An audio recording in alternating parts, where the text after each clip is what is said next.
قارون کو اللہ نے بے پناہ دولت دی، مگر اس نے غرور کیا اور اللہ نے اسے اپنے تمام خزانوں سمیت زمین میں دھنسا دیا۔ قارون کی کہانی جسے دولت نے تباہ کر دیا۔ یہ واقعہ حضرت موسیٰ علیہ السلام کے زمانے کا ہے، جب بنی اسرائیل فرعون کی ظالمانہ حکومت میں مبتلا تھے۔ انہی بنی اسرائیل میں ایک شخص تھا جس کا نام قارون تھا۔ قرآن پاک میں اس کا تذکرہ سورۃ القصص کی آیات 76 سے 82 میں آیا ہے۔ قارون بنی اسرائیل ہی میں سے تھا، یعنی موسیٰ علیہ السلام کی قوم کا ایک فرد تھا۔ بعض روایات کے مطابق وہ حضرت موسیٰ کا چچا زاد بھائی بھی تھا۔ اللہ تعالیٰ نے اسے ایسی بے پناہ دولت عطا کی کہ اس کے خزانوں کی چابیاں اٹھانا بھی ایک طاقتور جماعت یعنی مضبوط لوگوں کے گروہ کے لیے مشکل تھا۔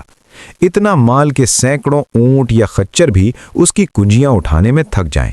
اس کے محلات، زیورات، خزانے اور شان و شوکت دیکھ کر لوگ حیران رہ جاتے تھے۔ لیکن یہ دولت اس کے سر چڑھ کر بیٹھ گئی۔ وہ اپنی قوم پر اکڑ کرنے لگا، انہیں حقیر سمجھنے لگا اور غرور میں آ کر اللہ کی نعمتوں کی ناشکری کرنے لگا۔ اس نے موسیٰ علیہ السلام کی دعوت اور اللہ کے احکامات کو نظر انداز کر دیا۔ اس کی قوم کے نیک لوگوں نے اسے بار بار نصیحت کی، اے قارون، اتنا غرور مت کر، اتراؤ مت، اللہ تعالیٰ اترانے والوں کو پسند نہیں کرتا۔ جو مال اللہ نے تجھے دیا ہے اس سے آخرت کا گھر یعنی جنت بنانے کی کوشش کر، دنیا میں بھی اپنا جائز حصہ رکھ یعنی حلال طریقے سے لطف اندوز ہو، لیکن لوگوں پر احسان کر جیسے اللہ نے تجھ پر احسان کیا۔ زمین میں فساد مت پھیلا، اللہ فساد کرنے والوں کو پسند نہیں کرتا۔ یہ نصیحت قرآن میں آیات 76-77 میں ہے۔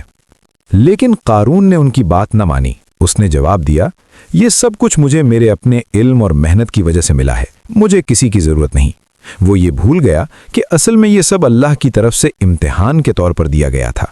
اللہ نے فرمایا کہ کیا اسے معلوم نہیں کہ اس سے پہلے بھی بہت سی قومیں تھیں جو اس سے زیادہ طاقتور اور مالدار تھیں، مگر اللہ نے انہیں تباہ کر دیا۔ ایک دن قارون نے پوری شان و شوکت کے ساتھ اپنی قوم کے سامنے نکلنے کا فیصلہ کیا۔ وہ خوبصورت لباس میں ملبوس، زیورات سے لدے ہوئے جانوروں پر سوار، خادموں اور پیروکاروں کے ہمراہ نکلا۔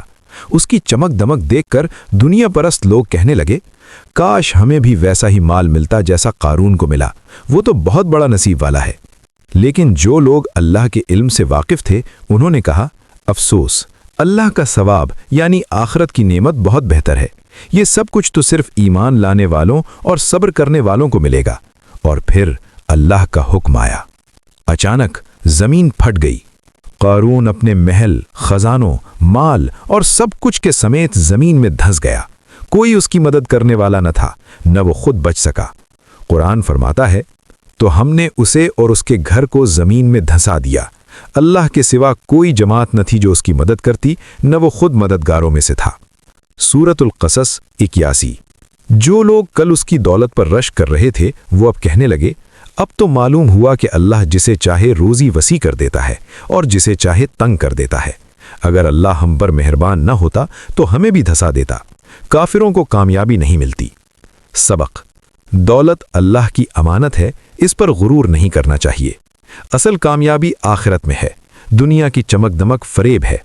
جو اللہ کی نعمتوں پر شکر ادا کرے، احسان کرے اور اکڑ نہ کرے وہی کامیاب ہوتا ہے۔ غرور اور ناشکری کا انجام ہمیشہ برا ہوتا ہے۔ یہ کہانی ہر دور کے لیے سبق ہے کہ دولت کتنی بھی زیادہ ہو، اللہ کی قدرت کے سامنے کوئی چیز ٹھہر نہیں سکتی۔ اللہ ہمیں بھی غرور سے بچائے اور شکر گزار بندے بنائے۔ آمین۔